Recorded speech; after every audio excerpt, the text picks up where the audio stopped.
ہمارے channel Quranic plus کو subscribe کریں۔ یہاں قرآن و حدیث کی روشنی میں حقیقی رہنمائی اور روحانی ترقی کے خزانے ملیں گے۔ ابھی جڑیں اور دین کو گہرائی سے سمجھیں۔ نحمده ونصلي على رسوله الكريم اما بعد فاعوذ بالله من الشيطان الرجيم بسم الله الرحمن الرحيم رب اشرح لي صدري ويسر لي امري واحلل عقدة من لساني يفقهوا قولي۔ نماز جمعہ بہترین دن۔ رسول اللہ صلی اللہ علیہ وسلم نے فرمایا، خیر یوم طلعت علیہ الشمس یوم الجمعۃ فیہ خلق آدم وفیہ ادخل الجنہ وفیہ اخرج منہا ولا تقوم الساعة الا فی یوم الجمعہ۔ بہترین دن جس پر سورج طلوع ہو کر چمکے جمعہ کا دن ہے۔ اسی دن آدم علیہ السلام پیدا ہوئے، اسی دن جنت میں داخل کیے گئے، اسی دن جنت سے زمین پر اتارے گئے، اور قیامت بھی جمعے کے دن قائم ہوگی۔ جمعے کی فرضیت، ارشاد باری تعالیٰ ہے، یا ایھا الذین آمنوا اذا نودی للصلاة من یوم الجمعۃ فاسعوا الی ذکر اللہ وذروا البیع ذلکم خیر لکم ان کنتم تعلمون۔ اے اہل ایمان، جب جمعہ کے دن نماز کے لیے آذان دی جائے تو اللہ کے ذکر اور نماز کی طرف دوڑو، اس وقت کاروبار چھوڑ دو، اگر تم سمجھو تو یہ تمہارے حق میں بہت بہتر ہے، یعنی اسی میں تمہارا فائدہ ہے۔ لیکن سمجھنے کی بات ہے نا، کچھ لوگ اس وقتی تجارت میں فائدہ سمجھتے ہیں جو حقیقت میں خسارہ ہے، یعنی اس وقت تجارت کرنا یا اس وقت دنیا کے کام کرتے رہنا اور اللہ کی پکار پر لبیک نہ کہنا۔ حضرت ابو الجعد دمری رضی اللہ عنہ سے روایت ہے کہ رسول اللہ صلی اللہ علیہ وسلم نے فرمایا، جو شخص سستی کی وجہ سے 3 جمعے چھوڑ دے تو اللہ تعالیٰ اس کے دل پر مہر لگا دیتا ہے۔ آپ صلی اللہ علیہ وسلم نے فرمایا، لوگ جمعہ چھوڑنے سے باز آ جائیں ورنہ اللہ تعالیٰ ان کے دلوں پر مہر لگا دے گا، پھر وہ غافل ہو جائیں گے۔ تو اس سے پتہ چلتا ہے کہ جب انسان ایک نافرمانی کرتا ہے اور اس کے بعد توبہ نہیں کرتا اور پھر دوبارہ وہی کام کرتا ہے اور پھر سے 12 وہی کام کرتا ہے تو پھر وہ اللہ کی رحمت سے دور ہونے لگتا ہے اور ایسا بے حس ہوتا ہے کہ نیکی کا شوق بھی اور گناہوں پر کسی قسم کی فکر اور پریشانی سب ختم ہو کر رہ جاتا ہے۔ حضرت ابن مسعود سے روایت ہے کہ رسول اللہ صلی اللہ علیہ وسلم نے ان لوگوں کے گھروں کو جو جمعہ سے پیچھے رہ جاتے ہیں جلا دینے کا قصد کیا، یعنی یہ ارادہ کیا کہ ان کے گھر ہی جلا دیے جائیں۔ جمعہ کا چھوڑنا بہت بڑا گناہ ہے، اس پر شدید وعید ہے، لہٰذا ہر مسلمان پر جمعہ پڑھنا فرض ہے، اس میں ہرگز سستی نہیں کرنی چاہیے۔ جب خطیب ممبر پر چڑھے اور اذان ہو جائے تو سارے کاروبار حرام ہو جاتے ہیں۔ جمعہ کے متفرق مسائل۔ نمبر 1، رسول اللہ صلی اللہ علیہ وسلم نے فرمایا، جس کا اللہ اور آخرت کے دن پر ایمان ہے اس پر جمعہ فرض ہے۔ مریض، مسافر، عورت، نابالغ لڑکا اور غلام جمعہ کی فرضیت سے مستثنی ہیں، یعنی ان پر جمعہ فرض نہیں، اگر چاہیں تو پڑھ لیں، نہیں تو ظہر کی نماز بھی کافی۔ نمبر 2، نبی صلی اللہ علیہ وسلم نے فرمایا، جو شخص جمعہ کے روز خوب اچھی طرح نہائے اور پا پیادہ یعنی پیدل مسجد میں جائے، امام کے نزدیک ہو کر دل جمی سے خطبہ سنے، یعنی ادھر ادھر غفلت کے ساتھ نہیں بلکہ پوری توجہ کے ساتھ اگلی صفوں میں بیٹھ کر، اور کوئی لغو بات نہ کرے، تو اس کو ہر قدم پر 1 برس کے روزوں کا اور اس کی راتوں کے قیام کا ثواب ہوگا۔ یعنی اتنا فضیلت والا عمل ہے اگر کوئی شخص پوری توجہ اور محبت اور شوق کے ساتھ کرے۔ حضرت سلمان فارسی رضی اللہ عنہ سے روایت ہے کہ رسول اللہ صلی اللہ علیہ وسلم نے فرمایا، جو شخص جمعہ کو نہائے اور جس قدر پاکی حاصل ہو سکے کرے، یعنی اپنے جسم کی بھی صفائی، اپنے بالوں کی، ہر چیز کی، پھر تیل یا اپنے گھر سے خوشبو لگائے جو بھی میسر ہو، یعنی تھوڑا اہتمام کے ساتھ نکلے اور مسجد کو جائے، وہاں 2 آدمیوں کے درمیان راستہ نہ بنائے، یعنی لوگوں کی گردنیں نہ پھلانگے یا ان کو پریشان نہ کرے آگے جانے کے لیے، یعنی جہاں جگہ ملے وہیں بیٹھ جائے، پھر اپنے مقدر کی نماز پڑھے، پھر دوران خطبہ خاموش رہے، تو اس کے گزشتہ جمعہ سے لے کر اس جمعہ تک کے گناہ بخش دیے جاتے ہیں۔ اب یہاں پر گناہوں کی بخشش کس چیز کے ساتھ منسلک ہے کہ انسان اپنی ذات سے کسی کو تکلیف نہ دے، یعنی صرف اتنا نہیں کہ آپ خود شوق سے چلے ہیں نیکی کرنے، عبادت کرنے، اور اپنے شوق میں دوسروں کے لیے باعث اذیت ہیں، ایسا نہیں ہونا چاہیے۔ رسول اللہ صلی اللہ علیہ وسلم نے فرمایا، جو شخص غسل کر کے جمعہ کے لیے آتا ہے اور خطبہ شروع ہونے تک جس قدر ہو سکے نوافل ادا کرتا ہے، پھر خطبہ جمعہ شروع سے لے کر آخر تک خاموشی کے ساتھ سنتا ہے، تو اس کے گزشتہ جمعہ سے لے کر اس جمعہ تک اور مزید 3 دن کے گناہ معاف کر دیے جاتے ہیں۔ حضرت عبداللہ بن عباس رضی اللہ عنہ فرماتے ہیں، مسجد نبوی کے بعد جو سب سے پہلا جمعہ پڑھا گیا وہ بحرین کے گاؤں جوافہ میں عبد القیس کی مسجد میں تھا۔ اس سے کیا پتہ چلتا ہے کہ جمعہ صرف بڑے شہر میں نہیں بلکہ گاؤں وغیرہ میں بھی پڑھا جا سکتا ہے، یا جہاں بھی لوگوں کی آبادی ہو اکٹھے رہتے ہوں وہاں پر جمعہ پڑھنا چاہیے، یہ جمعے کا اہتمام کیا جانا چاہیے۔ یہاں اس موقع پر میں یہ یاد دہانی آپ کو کرا دوں کہ جن خواتین کے لڑکے ہیں خاص طور پر ان کو، اپنے شوہروں کو، اپنے مرد رشتہ داروں کو یہ احادیث ضرور پڑھوا دیں یا ان کو یاد دہانی کرا دیں، تاکہ وہ اگر جاتے بھی ہیں جمعہ پڑھنے تو شوق سے جایا کریں اور ان آداب کا خیال بھی رکھیں جو رکھنے چاہیے۔ اسد بن زرارہ نے نقی الخدمات کے علاقے میں بنو بیازہ کی بستی حزم النبیت جو مدینہ سے 1 میل کے فاصلے پر تھی اس میں جمعہ قائم کیا۔ حضرت عبداللہ بن عمر مکہ اور مدینہ کے درمیان بسنے والے لوگوں کو جمعہ پڑھتے دیکھتے تو اعتراض نہ کرتے۔ نمبر 4، حنین کے دن بارش ہو رہی تھی تو رسول اللہ صلی اللہ علیہ وسلم نے اپنے منادی کو حکم دیا، آج اپنے اپنے قیام گاہوں میں نماز پڑھنے کا اعلان کر دو، اور وہ جمعہ کا دن تھا۔ یعنی اگر بارش کا موسم ہو اور جانے میں تکلیف ہو تو ایسی صورت میں پھر ظہر کی نماز گھر پہ پڑھی جا سکتی جب نکلنے میں حرج ہو۔ حضرت ابو ہریرہ سے روایت ہے کہ نبی صلی اللہ علیہ وسلم نے فرمایا، آج کے دن 2 عیدیں عید اور جمعہ اکٹھی ہو گئی ہیں، جو شخص صرف عید پڑھنا چاہے اسے وہ کافی ہے، لیکن ہم عید اور جمعہ دونوں پڑھیں گے۔ یعنی اگر ایک ہی دن میں 2 چیزیں ہوں تو ایک کی رخصت ہے، یعنی عید پڑھنا کافی ہے، جمعہ جو ہے اس کی بجائے ظہر کی نماز بھی پڑھی جا سکتی ہے، لیکن آپ صلی اللہ علیہ وسلم نے پھر بھی دونوں چیزوں کو پڑھنا پسند فرمایا اگرچہ سہولت رکھی۔ عبداللہ بن زبیر رضی اللہ عنہ کے زمانے میں جمعہ کے دن عید ہوئی تو انہوں نے نماز عید پڑھائی، جمعہ نہ پڑھایا۔ اس واقعے کی خبر ابن عباس کو ملی تو انہوں نے فرمایا ان کا یہ عمل سنت کے مطابق ہے۔ نمبر 6، رسول اللہ صلی اللہ علیہ وسلم نے فرمایا اگر گنجائش ہو تو جمعہ کے لیے روزانہ استعمال ہونے والے کپڑوں کے علاوہ کپڑے بناؤ۔ یعنی اگر گنجائش ہو اور آسانی ہو اور سہولت ہو، اس سے یہ مطلب نہیں کہ ہر ہفتے نیا جوڑا سلوایا جائے، اس کا مطلب یہ ہے کہ جمعے کا جوڑا مخصوص بھی رکھا جا سکتا ہے، ٹھیک ہے، یعنی ایک دفعہ آپ نے سلوا لیا، اس کو ہر روز پہننے کی بجائے جمعے کے دن پہنا جائے، یعنی جمعے کا لباس مخصوص کیا جا سکتا ہے عام روزمرہ کے لباس سے۔ یعنی اہتمام کی بات ہے اصل میں، صرف نئے کپڑے سلوانے کی بات نہیں۔ نبی صلی اللہ علیہ وسلم نے دوران خطبہ گوٹ مار کر بیٹھنے سے منع فرمایا۔ گوٹ مارنا اس طرح بیٹھنے کو کہتے ہیں کہ ہاتھ یا کپڑے کے ساتھ رانوں کو پیٹ سے ملا کر بیٹھے، ٹھیک ہے۔ اس طرح بیٹھنے سے عموماً نیند آ جاتی ہے اور پھر آدمی خطبہ نہیں سن سکتا۔ علاوہ ازیں اس حالت میں آدمی اکثر گر پڑتا ہے یا بے حجاب ہونے کا بھی اہتمام ہوتا ہے۔ بیٹھ کے دکھائیے یا اس طرح، یعنی بہت ہی ریلیکس قسم کی اور کیجول قسم کی سٹنگ ہے، یہ اس سے منع کیا گیا ہے۔ نمبر 8، جابر بن سمرہ رضی اللہ عنہ سے روایت ہے کہ رسول اللہ صلی اللہ علیہ وسلم کھڑے ہو کر خطبہ دیتے اور 2 خطبوں کے درمیان بیٹھتے۔ جو شخص یہ کہے کہ آپ بیٹھ کر خطبہ دیتے تھے اس نے غلط بیانی کی۔ حضرت کعب بن عجرہ سے روایت ہے کہ وہ مسجد میں داخل ہوئے اور عبد الرحمن ابن ام الحکم بیٹھے ہوئے خطبہ دے رہے تھے۔ کعب نے کہا اس خبیث کی طرف دیکھو، بیٹھے ہوئے خطبہ دیتا ہے، حالانکہ اللہ تعالیٰ فرماتے ہیں وَإِذَا رَأَوْا تِجَارَةً أَوْ لَهْوًا انفضوا إِلَيْهَا وَتَرَكُوكَ قَائِمًا، اور جب یہ لوگ کوئی سودا بکتا دیکھتے ہیں یا کوئی تماشا دیکھتے ہیں تو اس کی طرف بھاگ اٹھتے ہیں اور آپ کو خطبے میں کھڑا ہی چھوڑ دیتے ہیں۔ قرآن پاک سے یہ بات پتہ چلتی ہے کہ خطبہ کھڑے ہو کر دینا چاہیے۔ اب یہاں پر آپ سوچ رہے ہوں کہ بہت سخت لفظ استعمال کیا اور شاید ان کے پیچھے یا چھپ کے یا غیبت کے طور پہ کیا، تو اصل بات یہ ہے کہ صحابہ کرام کے اندر آپ نے ایک چیز دیکھی ہوگی کہ وہ سنت کے خلاف کوئی چیز برداشت نہیں کرتے تھے، کیونکہ وہ اللہ کے رسول صلی اللہ علیہ وسلم کو اپنی ذات، اپنی اولاد، اپنے والدین، اپنی ہر چیز سے زیادہ محبوب رکھتے تھے اور آپ کی باتوں کو بھی اسی طرح اہمیت دیتے تھے۔ لہٰذا کہیں وہ کوئی چیز آپ کی سنت کے خلاف ہوتے دیکھتے تو وہ ان کے لیے بہت ہی سخت ہوتی اور اسی لیے سخت الفاظ بھی استعمال کر جاتے۔ تو بات یہ کہ اسی کا نام من احب للہ و ابغض للہ ہے، وآطا للہ و منع للہ۔ جب ہم دین میں محبت کی بات کرتے ہیں تو ہم سمجھتے ہیں کہ محبت پھر جائز ناجائز ہر بات پہ محبت، یہ بات غلط ہے۔ ٹھیک ہے، درست چیز کو اپریشیٹ کیا جائے اور جو غلط بات ہے اس کو غلط بتایا جائے، اور غلطی جتنی زیادہ بڑی ہو اس کے لیے اتنا ہی فرم ہونا چاہیے، اس کے لیے پر ڈھیلا ڈھالا رویہ نہیں اختیار کرنا چاہیے، جبکہ بات پوری طرح دوسروں کو بتائی بھی جا چکی۔ لیکن ایک بات یاد رکھیے کہ صحابہ کرام کا جو باہم تعلق یا واسطہ تھا، ان کی جو تربیت جس ڈھنگ پر ہوئی تھی، وہاں ذات اور انا اور میں اور شخصیت پرستی جیسی چیزیں نہیں تھی، وہاں محبت بھی اللہ کے لیے تھی اور بغض بھی اللہ کے لیے تھا، اور اس کے ساتھ ساتھ وہ کسی چیز کو اپنی ذاتی وقار کا مسئلہ نہیں بناتے تھے، اس کو پرسنلی نہیں لیتے تھے۔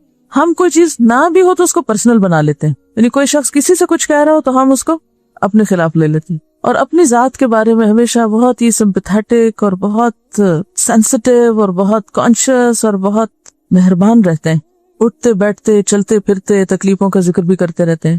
کبھی ہمیں یہ بھی سوچنا چاہیے کہ جب ہم بہت زیادہ تکلیفوں کا ذکر کرتے ہیں تو کہیں ہم اللہ تعالیٰ کا شکوہ تو نہیں کر رہے ہوتے. تھوڑی دیر کے لیے سوچیں, یہ مسئلہ وہ مسئلہ, یہ پریشانی وہ پریشانی, یہ بیماری وہ بیماری, یہ تکلیف وہ تکلیف, یعنی تھوڑی دیر کے لیے اس بات پر اگر غور کریں کہ ہر وقت ہماری زبان سے شکوے شکایات ہی نکلتے رہیں تو ہمیں کیا معلوم نہیں کہ ہر نقصان, ہر تکلیف, ہر بیماری اللہ کے اذن سے ہی آتی اور ہر چیز اسی کے ہاتھ میں. وہ جب چاہے اللہم لا مانع لما اعطیت ولا معطی لما منعت ولا ينفع ذا الجد منک الجد. یعنی اگرچہ تکلیف یا بیماری یا دکھ کے اظہار کرنے میں کوئی گناہ کی بات نہیں ہے, لیکن اللہ سے محبت کے ادب کے خلاف ہے. جس سے آپ محبت کرتے ہیں آپ اس کی شکایتیں راہ چلتے تھوڑی کرتے رہتے ہیں.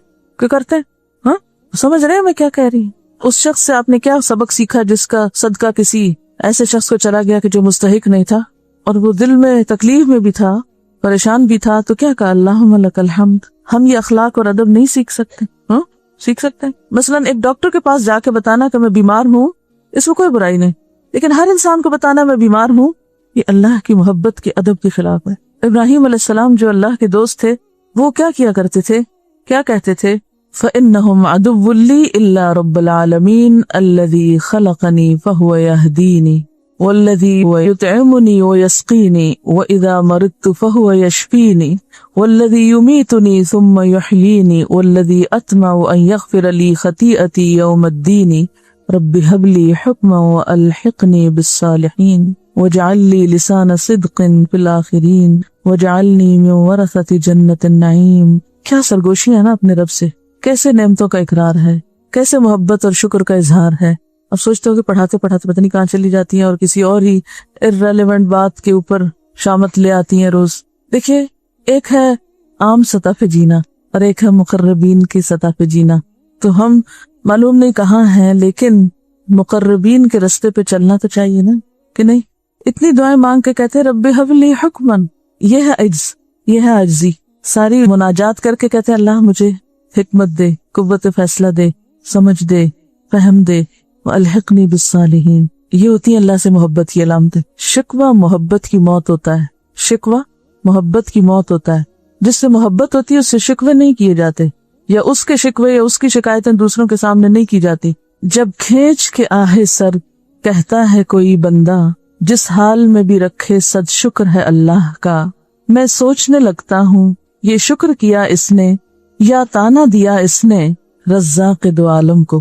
میں سوچتی ہوں کبھی کبھی کہ ہم نہ سمجھی میں پتہ نہیں کیا کیا کرتے ہیں اور پھر ہم مطمئن اتنے رہتے ہیں کہ ہم سب ٹھیک کر رہے ہیں. یہ جو دھوکہ ہے نا نفس کو, اور یہ جو خوش فہمی اور غلط فہمی ہے ہمیں اپنے بارے میں, اس کے لیے دعا کیا کرے کہ یا اللہ مجھے میرے عیب دکھا, کیونکہ یہ جو دھوکہ ہے خود کا سخت نقصان دہ ہے. اور دنیا میں ہمیں کوئی نہیں پتا چل رہا کہ ہم نیکی کے پردے میں کیا کیا گڑبڑ کر رہے ہیں. قیامت کے دن جب اعمال نامے سامنے آئیں گے نا نمبر لگ کے, تو ہوش اڑ جائیں گے کہ یہ میں کس غلط فہمی میں رہا. رسول اللہ صلی اللہ علیہ وسلم نے جمعہ کا خطبہ دیا. آپ کے سر پر سیاہ رنگ کی پگڑی تھی, اس کے دونوں سرے آپ نے کندھوں کے درمیان چھوڑے ہوئے تھے, اس کے دونوں سرے آپ نے کندھوں کے درمیان چھوڑے ہوئے تھے. رسول اللہ صلی اللہ علیہ وسلم نے جمعہ کے دن مسجد میں نماز جمعہ سے پہلے حلقہ بنانے سے منع فرمایا. یعنی کہ صبح سے آ کے وہاں حلقہ بنا کے بیٹھ جاؤ, کچھ پڑھنے لگ جاؤ. اب سوال یہ پیدا ہوتا ہے کہ جمعہ سے پہلے اس سے منع کیوں کیا گیا؟ دعا مانگ کے جواب دے اللہ سے کہ اللہ صحیح حکمت دے اور صحیح بات کی توفیق. دیکھیے کہ ہر چیز کا اپنا ایک مقام ہوتا ہے نا. آپ کو جمعہ کے لیے جانا ہے, جمعے کی نیت سے جائیں گے نا مسجد میں, اور اگر حلقہ بنانے یا بیٹھنے کے لیے جانا ہے تو وہ اس نیت سے پہلے ہی جا کے بیٹھیں گے نا. تو وہ جو اصل کام ہے وہ کس میں دب جائے گا, اس پہ ایک شیڈو آ جائے گا نا کسی اور عمل کا. مثلاً یہ ایسے ہی ہے جیسے آپ کو کوئی کھانے سے پہلے میٹھا کھلا دے. کئی ملکوں میں کھانے سے پہلے میٹھا کھاتے ہیں. مجھے یاد نہیں کہاں, میں کہیں کسی جگہ پر گئی تو انہوں نے پہلے میٹھا سرو کیا. میں نے کہا یہ رکھ دیں ابھی بعد میں. کہتے نہیں ہمارے یہاں پہلے میٹھا کھایا جاتا ہے, لیکن ہمارے یہاں جیسے عادات ہیں اس میں کیا ہے کہ میٹھا آخر میں کھایا جاتا ہے. ٹھیک ہے, اب اگر کھانے سے پہلے میٹھا کھا لیں تو اس سے کیا امپیکٹ ہوتا ہے کھانے پر؟ کھانے سے پہلے کیا کھاتے ہیں؟ ایپیٹائزر. تو میٹھا ایپیٹائزر نہیں ہے, وہ کیا کرتا ہے فلنگ کر دیتا ہے, بھوک ختم کر دیتا ہے. تو اگر آپ جناب جمعہ سے پہلے ہی ہلکے بنا کے بیٹھ گئے کچھ کرنے کرانے, تو کیا ہوگا؟ جب تک جمعے کا وقت آئے گا پیٹ بھر چکا ہوگا. کیونکہ ہر عبادت کے اندر ایک شوق، اس عبادت کی روح یا جو اس کی اہمیت ہے یا جو اس کے اندر شوق اور ذوق ہے وہ مان پڑ جائے گا.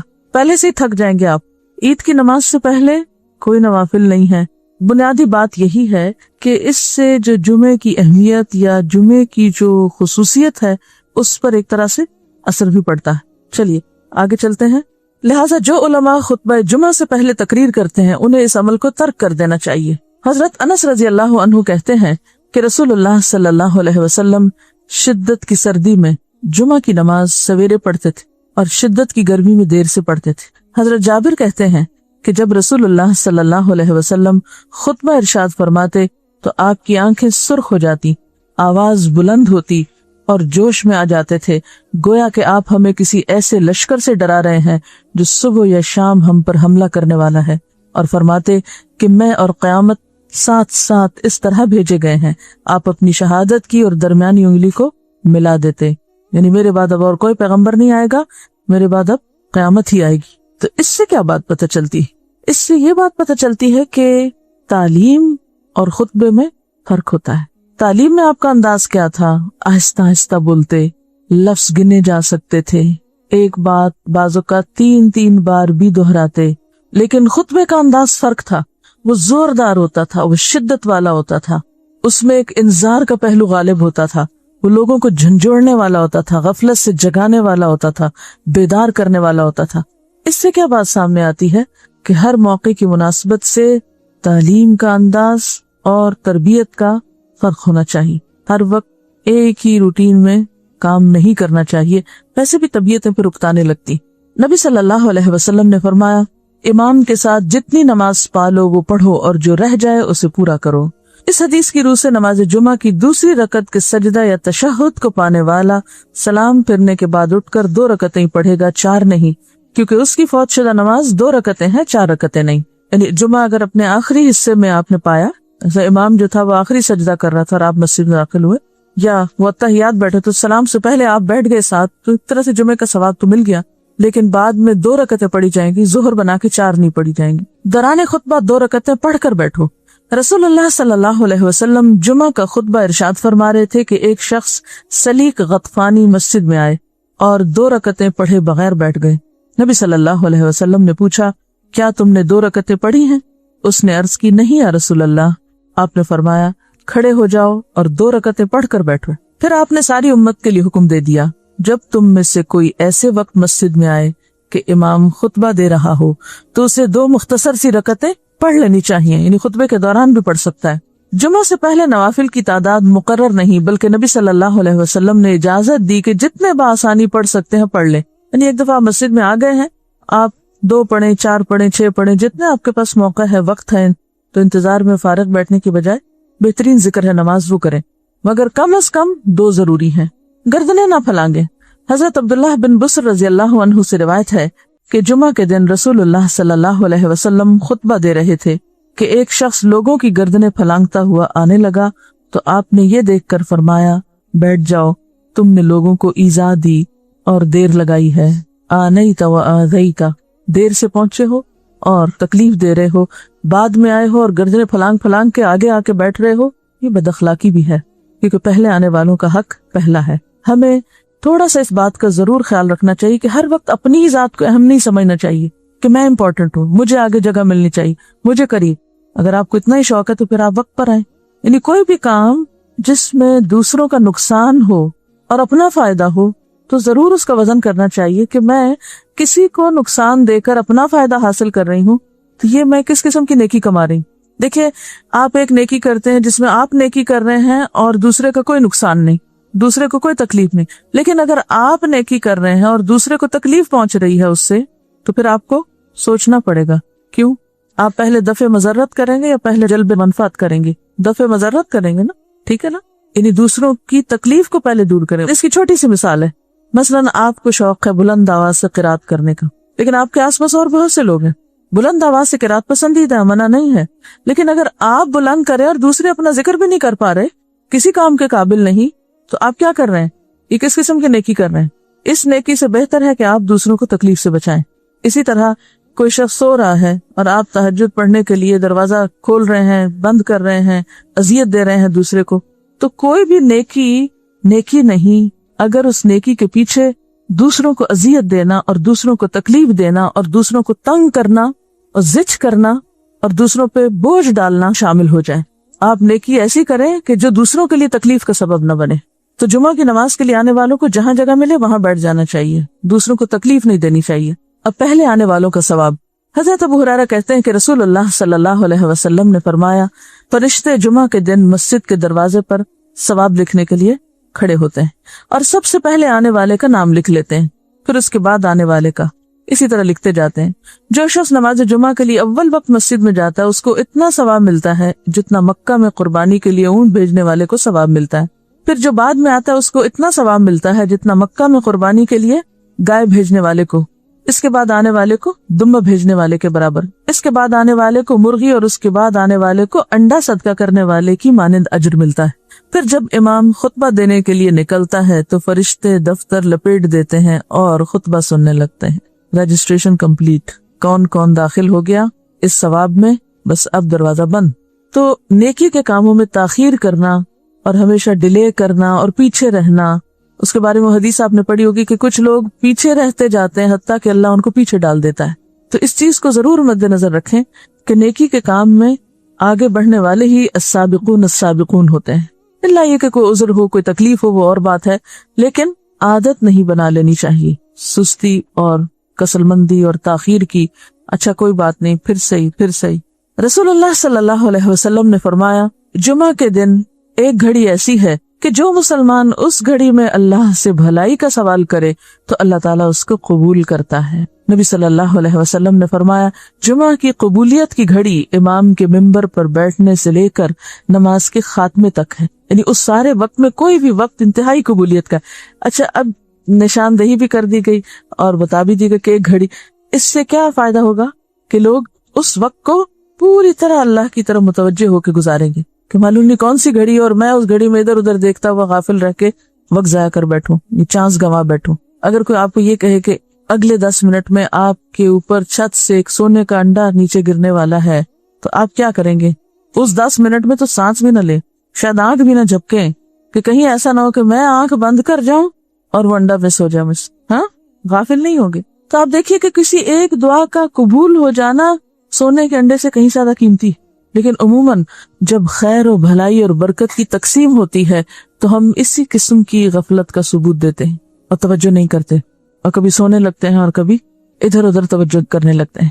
تو جمعے کا وقت خطبے سے لے کر نماز تک، دعا تک، بہت ہی بہترین گھڑیوں میں سے جب بندہ اپنے رب کے قریب ہوتا ہے، لہٰذا آنا بھی جلدی چاہیے کہ السابقون ہو۔ اور سابقون کون ہوتے ہیں؟ المقربون ہوتے ہیں، اور مقربون وہی ہو سکتے ہیں کہ جو ایسے مواقع کو بخوبی استعمال کرنا جانتے ہیں اور ان مواقع میں غافل نہ ہو۔ بعض اوقات ایک لمحے کی غفلت انسان کو سالوں پیچھے لے جاتی۔ خطبہ جمعہ کے مسائل، رسول اللہ صلی اللہ علیہ وسلم 2 خطبے ارشاد فرماتے، ان کے درمیان بیٹھتے، خطبہ میں قرآن مجید پڑھتے اور لوگوں کو نصیحت کرتے۔ آپ کی نماز بھی اوسط درجے کی اور خطبہ بھی اوسط درجے کا ہوتا، بہت طویل خطبہ نہیں ہوتا تھا۔ آپ نے فرمایا کہ آدمی کی لمبی نماز اور مختصر خطبہ دانائی کی علامت ہے، یعنی عقل مندی کی بات ہے۔ قرآن مجید کے آغاز میں اللہ تعالیٰ فرماتے ہیں، الحمدللہ رب العالمین، تمام تعریف اللہ کے لیے ہے۔ کون؟ اللہ، رب العالمین، جو رب ہے تمام جہانوں کا۔ رب، ہاں رب کون ہوتا ہے؟ رب وہ جو ہمارا خالق ہے، صرف ہمارا نہیں بلکہ تمام کائنات کا، وہ جو سب کا مالک ہے، جس نے صرف پیدا نہیں کیا بلکہ وہ ان سب کا مالک بھی ہے، اور پھر صرف مالک ہی نہیں بلکہ ان کا مدبر بھی ہے، ہر چیز کو رزق دے رہا ہے، ہر چیز کی رہنمائی کرنے والا ہے، سب تعریف اسی کے لیے ہے۔ تو رب وہ ہوتا ہے جو تربیت کرتا ہے، جو پرورش کرتا ہے، جو نقص سے کمال کی طرف لے جاتا ہے، جو چھوٹے سے بڑا کرتا ہے، نشو نما دیتا ہے، بڑھاتا ہے اور مسلسل خیال رکھتا ہے۔ جہاں کہیں کوئی خرابی واقع ہو جائے وہاں وہ اصلاح بھی کرتا ہے۔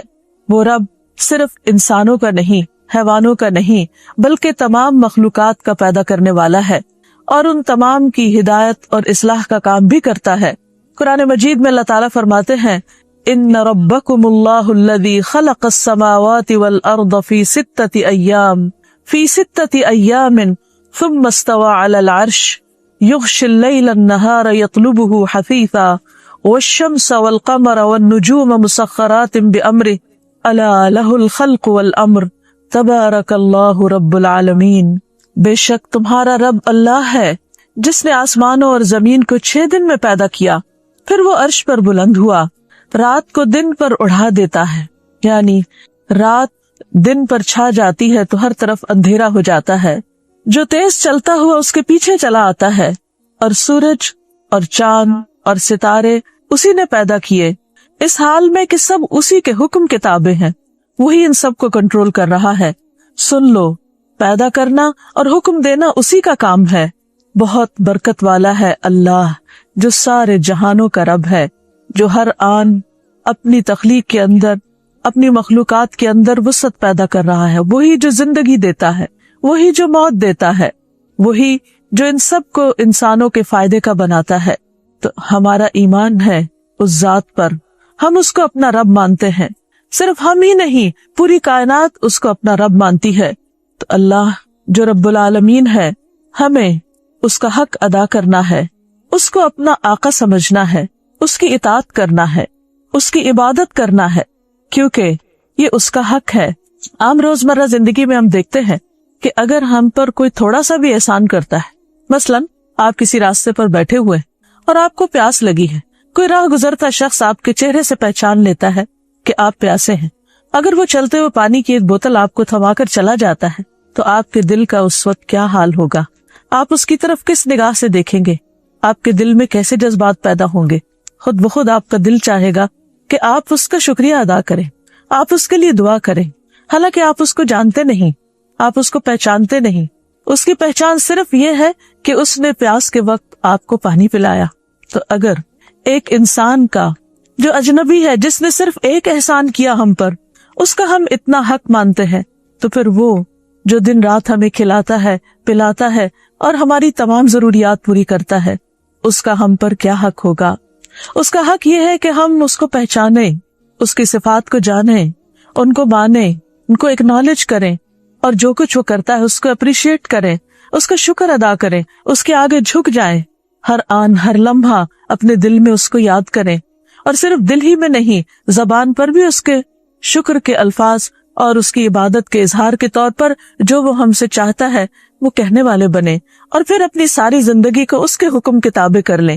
جیسے زمین و آسمان کی تمام چیزیں اس کی اطاعت میں لگی ہوئی ہیں، آسمان اس کے حکم سے قائم ہے، سورج اس کے حکم سے نکلتا ہے اور اس کے حکم سے غروب ہوتا ہے، اور اسی کے حکم سے پھر دوبارہ طلوع ہوتا ہے، چاند اور ستارے اسی کے حکم سے مسلسل اپنی گردش میں رواں دواں ہے، کھیتیاں وہ اگاتا ہے، بارش وہ برساتا ہے، یہ سب کچھ جو ہمیں نظر آتا ہے یہ خود سے خود نہیں بن گیا، یہ اسی نے پیدا کیا ہے، اور پھر پیدا کر کے وہ ان کو بھول نہیں گیا، بلکہ وہ ان کی مسلسل حفاظت کر رہا ہے، ان کی پرورش کر رہا ہے۔ تو اللہ سبحانہ و تعالیٰ نے قرآن مجید پہ اپنا سب سے پہلا تعارف رب ہی کے حوالے سے کیا ہے کہ الحمدللہ رب العالمین۔ قرآن مجید میں یہ نام بہت کثرت کے ساتھ استعمال ہوا ہے، تقریباً 900 بار یہ لفظ آتا ہے، اور مختلف معنوں میں آتا ہے، مختلف مقامات پر آتا ہے، کیونکہ یہ صفت وہ صفت ہے، یہ نام وہ نام ہے کہ جس کے اندر بہت سی صفات اکٹھی ہو گئی ہیں بیک وقت۔ اس لیے جب بھی بندہ اللہ سے دعا مانگتا ہے تو سب سے زیادہ کثرت سے جس نام سے پکارتا ہے وہ رب ہے۔ قرآن مجید کی بہت سی دعائیں ربنا یا ربی سے شروع ہوتی ہیں، کیونکہ انسان جب اللہ سبحانہ وتعالیٰ کے انعامات کو اور احسانات کو یاد کرتا ہے تو خود بخود اس کے منہ سے یا رب نکلتا ہے، یا ربی نکلتا ہے، اور ایسا ہونا بھی چاہیے، اس لیے کہ جس نے ہمیں پیدا کیا، جو ہمارا اصل مالک ہے، اس سے زیادہ ہمارا خیال رکھنے والا اور کون ہو سکتا ہے، جو صرف ہمارے ظاہر کو نہیں ہمارے باطن کو بھی جانتا ہے، جو ہمارے کہے بغیر ہماری ضروریات کو پہچانتا ہے، وہی ہے ہمارا رب۔ رسول اللہ صلی اللہ علیہ وسلم بھی اپنے رب کو ربی یا ربنا کہہ کر پکارتے تھے، اور بہت سی دعاؤں میں اس کا ذکر ملتا ہے۔ پھر اسی طرح مختلف احادیث میں آپ صلی اللہ علیہ وسلم نے اللہ سبحانہ تعالیٰ کو رب کہہ کر پکارا ہے۔ رب چونکہ پرورش کرتا ہے، مختلف چیزوں کی اصلاح کرتا ہے، تمام معاملات کو سنبھالتا ہے، تو وہ اپنے بندوں پر بھی بہت مہربان ہے۔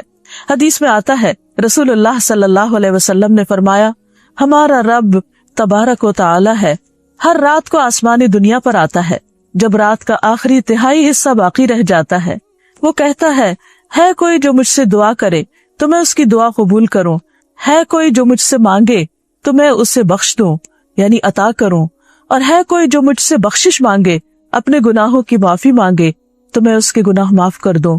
یہ ہے وہ رب جو ہماری ہر ضرورت، نہ صرف یہ کہ مادی ضروریات بلکہ ہماری روحانی ضروریات، ہماری جذباتی ضروریات بھی پوری کرنے والا ہے۔ اس وقت جب سب سو رہے ہوتے ہیں، اس وقت جب سب غافل ہوتے ہیں، وہ رب جاگ رہا ہوتا ہے اور وہ اپنے بندوں کی دعائیں، آہیں، مناجات اور پکار کو سنتا ہے اور پھر وعدہ کرتا ہے کہ میں تمہیں عطا کروں گا۔ پھر اسی طرح وہ بندوں کے اعمال کی نگرانی بھی کرتا ہے۔ رسول اللہ صلی اللہ علیہ وسلم نے فرمایا، ہمارے رب کو 2 قسم کے آدمی بہت اچھے لگتے ہیں، ایک وہ جو اپنے بستر اور لحاف، اپنے گھر والوں، اپنے محلے والوں کو چھوڑ کر نماز کے لیے نکلتا ہے، تو اللہ تعالیٰ فرماتے ہیں، اے میرے فرشتوں، میرے اس بندے کو دیکھو جو اپنے بستر، لحاف، اپنے گھر والوں اور محلے والوں کو چھوڑ کر نماز کے لیے آیا ہے، میرے پاس موجود نعمتوں کی رغبت میں اور میرے ہاں موجود سزا کے خوف میں، یعنی یہ بندہ مجھ سے امید بھی رکھتا ہے اور مجھ سے ڈرتا بھی ہے۔ دوسرا وہ آدمی جو جہاد کے لیے نکلا، جب لوگ شکست کھا کر سب بھاگ نکلے تو اسے معلوم تھا کہ میدان جنگ سے فرار کا کتنا بڑا نقصان ہے، اس کی سزا کیا ہے اور واپس لوٹ جانے میں کیا ثواب ہے، چنانچہ وہ واپس آ کر لڑتا رہتا ہے یہاں تک کہ اس کا خون بہا دیا جاتا ہے، اور یہ عمل بھی وہ صرف میری نعمتوں کے شوق میں کرتا ہے، میری سزا کے خوف سے کرتا ہے۔ تو اللہ تعالیٰ اپنے فرشتوں سے فرماتے ہیں، میرے اس بندے کو دیکھو جو میری نعمتوں کے شوق اور سزا کے خوف سے واپس آیا ہے اور اس کا خون بھی بہا دیا گیا ہے، ایسا شخص بھی اپنے رب کا بہت محبوب ہوتا ہے۔ اس حدیث سے پتہ چلتا ہے کہ اللہ سبحانہ و تعالیٰ اپنے بندوں کے اعمال پر خوب نظر رکھتا ہے، یعنی جس وقت ایک بندہ اپنے گھر سے اٹھتا ہے، قدم باہر رکھتا ہے، مسجد کی طرف چلتا ہے، تو وہ اپنے رب کی نگاہ میں ہوتا ہے۔ یہی ہے رب کا رب ہونا، کہ وہ مسلسل اپنی نگاہوں میں رکھتا ہے اپنے بندے کو۔ پھر یہ کہ رب صرف بندوں کے اعمال کی نگرانی ہی نہیں کرتا، صرف وہ دیکھتا ہی نہیں کہ میرا کون بندہ کیا کر رہا ہے، بلکہ وہ ان کے اعمال کی بھی پرورش کرتا ہے۔ بندوں کی پرورش تو کرتا ہی ہے، بندوں کو تو بڑھاتا ہے، بندوں کے رزق کا انتظام تو کرتا ہے، لیکن وہ ان کے اعمال کو بھی بڑھاتا ہے۔ ایک حدیث میں آتا ہے کہ جو مسلمان بھی اپنی پاک کمائی سے کوئی چیز صدقہ کرتا ہے اور آسمان کی طرف صرف پاک ہی چڑھتا ہے، وہ صدقہ گویا رحمان عز و جل کی ہتھیلی پر رکھا جاتا ہے۔ سوچئے، جب ہم کسی کو کچھ دیتے ہیں تو یہ سمجھتے ہم شاید کسی انسان کے ہاتھ پر رکھ رہے ہیں، لیکن اگر وہ پاک کمائی میں سے ہوتا ہے تو وہ آسمان کی طرف چڑھ جاتا ہے اور اللہ سبحانہ و تعالیٰ اسے اپنے ہاتھ میں لے لیتا ہے، پھر اس کو بڑھاتا ہے، پھیلاتا ہے۔ جس طرح تم میں سے کوئی اپنے گھوڑے کے بچے یا پچیرے کو پالتا ہے، اس کی نشو نما کرتا ہے، اس کی تربیت کرتا ہے، اس کو بڑا کرتا ہے، یہاں تک کہ وہ ایک کھجور ایک پہاڑ کے برابر ہو جاتی ہے۔ یعنی اللہ سبحانہ و تعالیٰ نہ صرف یہ کہ اپنے بندوں سے پیار کرتا ہے، بلکہ بندوں کے اعمال کی بھی نہ صرف یہ کہ خبر رکھتا ہے، بلکہ ان کی بھی افزائش کرتا ہے، ان کو بھی بڑھاتا رہتا ہے۔ پھر اسی طرح جو شخص اپنے معاملات اپنے رب کے سپرد کر دیتا ہے، یہ سوچ کر، یہ جان کر کہ میرا رب مجھے ضائع نہیں کرے گا، میرے معاملات کی خوب نگرانی کرے گا، میری مشکلات کو آسان کرے گا، تو رب اس کی امید کو توڑتا نہیں۔ ہم دیکھتے ہیں کہ کس طرح حضرت مریم کی والدہ نے اپنی بچی کو اپنے رب کے سپرد کیا۔ جب وہ پیدا ہوئی تو اس کا پورا واقعہ قرآن مجید میں آتا ہے، سورۃ آل عمران میں، فَلَمَّا وَضَعَتْهَا قالت رب انی وضعتها انثى واللہ اعلم بما وضعت وليس الذکر كالانثى وانی سمیتها مریم وانی اعیذها بک وذریتها من الشیطان الرجیم فتقبلها ربها بقبول وانبتها نباتا حسنا وکفلها زکریا كلما دخل عليها زكريا المحراب وجد عندها رزقا قال يا مريم أنى لك هذا قالت هو من عند الله إن الله يرزق من يشاء بغير حساب۔ پھر جب بچی پیدا ہوئی تو کہنے لگی اے میرے رب، اپنے رب کو پکارا، میرے ہاں تو لڑکی پیدا ہوئی ہے، حالانکہ جو کچھ اس نے جنا اسے اللہ خوب جانتا تھا، اور لڑکا لڑکی کی طرح نہیں ہوتا۔ اب میں نے اس کا نام مریم رکھ دیا، اور اس کو اور اس کی اولاد کو شیطان مردود سے بچا کر تیری پناہ میں دیتی ہوں۔ پس اس کے رب نے اسے اچھی قبولیت کے ساتھ قبول کر لیا۔ یعنی رب صرف اعمال ہی قبول نہیں کرتا، بندوں کی نیتیں بھی قبول کرتا ہے، ان کے ارادے اور ان کے شوق کی بھی قدردانی کرتا ہے، اور اس کو بھی آگے بڑھاتا ہے، اور اس میں بھی برکت پیدا کرتا ہے۔ تو رب نے اس بچی کو قبول کر لیا اور اچھی نشو نما کے ساتھ اس کی پرورش کی، یعنی اس کی پرورش کا خود بندوبست کیا، اور زکریا علیہ السلام کو اس کا کفیل بنا دیا۔ جب کبھی زکریا اس کے پاس عبادت خانے میں داخل ہوتے، حالانکہ کفالت زکریا علیہ السلام کر رہے تھے، لیکن ان کے پاس یعنی مریم علیہ السلام کے پاس کوئی نہ کوئی کھانے کی چیز پاتے تو پوچھتے اے مریم یہ کہاں سے آیا؟ بظاہر بیرونی اسباب تو کچھ بھی نہیں تھے۔ وہ کہتی یہ اللہ کے پاس سے، اللہ اس رزق کا بندوبست کرتا ہے، بے شک اللہ جسے چاہتا ہے بغیر حساب کے رزق دیتا ہے۔ آپ سوچئے کہ یہ حضرت مریم کی والدہ کا اخلاص تھا، ان کی نیت تھی، ان کی اللہ رب العالمین کے لیے محبت تھی، قربانی تھی، ان کا ایک عمل صالح تھا، ایک شوق اور جذبہ تھا اپنی اولاد کو اللہ کی خدمت میں وقف کرنے کا۔ تو اللہ سبحانہ وتعالیٰ نے کس طرح اس کو قبول کیا اور خود اس کی پرورش کا ذمہ لے لیا۔ یہ ہے اللہ ہمارا رب۔ جب انسان اس پر مکمل بھروسہ کرتا ہے، اس پر توکل کرتا ہے، تو وہ اس کو کافی ہو جاتا ہے۔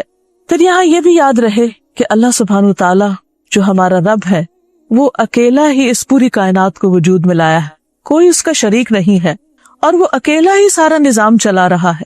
اس کو اس کائنات کا نظام چلانے میں کسی انسان اور کسی فرشتے اور کسی نیک بزرگ کی ضرورت نہیں۔ اس پوری کائنات کا خالق وہی، الا لہ الخلق والامر، اور حکم بھی اسی کا چلتا ہے، وہی مدبر ہے۔ تو اسی لیے رب کے 3 معروف معنی کیے جاتے ہیں کہ وہ جو خالق ہے، وہ جو مالک ہے، اور وہ جو مدبر ہے۔ یعنی نہ صرف یہ کہ اس نے پیدا کیا اور مالک ہے، بلکہ وہ ان کی تدبیر بھی کر رہا ہے، ان سب کا نظام بھی چلا رہا ہے۔ ہوائیں اس کے حکم سے چلتی ہیں، بادل اس کے حکم سے اٹھتے ہیں، بارش اس کے حکم سے برستی ہے، زمین اس کے حکم سے پیداوار اگاتی ہے، اور جب اس کا اذن نہیں ہوتا، پھل نہیں آتا یا اس طرح نہیں آتا جس طرح انسان چاہتا ہے، تو سب کچھ اسی کے اذن سے ہو رہا ہے۔ ایک ایک چیز، ایک ایک پھول، ایک ایک پتی اور ایک ایک ٹہنی اور ایک ایک شاخ، اور اس کے اندر جو رنگ اور شیڈز اور جو کچھ بھی ہے، ان سب کی تدبیر، پلاننگ خود اس نے فرمائی۔ اور پھر کس طرح ہر سال خزاں کے موسم میں پتے جھڑ جاتے ہیں، ان پر موت آ جاتی ہے، اور پھر کس طرح دوبارہ ان مردہ پودوں کو دوبارہ زندہ کر دیتا ہے، اور پھر ہر چیز کا انتظام اس احسن طریقے سے کیا کہ مثلا صحرا کے اندر جو پودے اگتے ہیں ان کا انداز کچھ اور ہے، ان کی گہری زمین میں اتری ہوئی جڑیں ہوتی۔ یہ ساری پلاننگ کس نے کی کہ کس جگہ کیسے پودے اگیں گے؟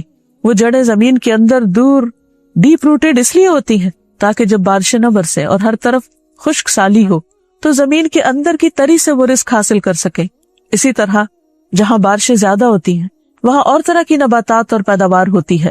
یہ سب کچھ صرف ایک اکیلا رب ہی کر رہا ہے، اور کوئی اس کے ساتھ نہ تخلیق میں شریک ہے اور نہ نظام چلانے میں شریک ہے، اور نہ ہی بندوں کی پرورش میں کوئی اور شریک ہے۔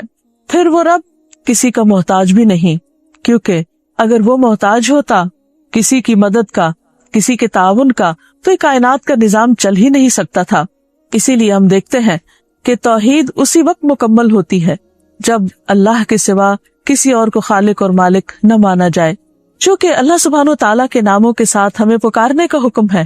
اللہ تعالیٰ فرماتے ہیں وَلِلَّهِ الْأَسْمَاءُ الْحُسْنَى فَادْعُوهُ بِهَا، کہ اللہ کے لیے ہیں اچھے اچھے نام، ان ناموں کے ذریعے تم اس کو پکارو، یعنی اس سے دعائیں مانگو، کیونکہ دعا عبادت ہے اور عبادت کے لیے ہمیں پیدا کیا گیا ہے، اور جب ہم اس کو پکارتے ہیں تو یہ پکارنا اس کو پسند آتا ہے اور وہ ہم سے راضی ہوتا ہے، خوش ہوتا ہے، اور خصوصاً جب اس کے ناموں کے ساتھ اس کو پکارا جائے، اس کی صفات کے ساتھ اس کو پکارا جائے، تو یہ قبولیت کا ذریعہ بنتا ہے، کیونکہ ہر پکارنے والا یہ چاہتا ہے کہ اس کی پکار سن لی جائے، اس کی دعا سن لی جائے، اس کی دعا قبولیت کا درجہ پا جائے۔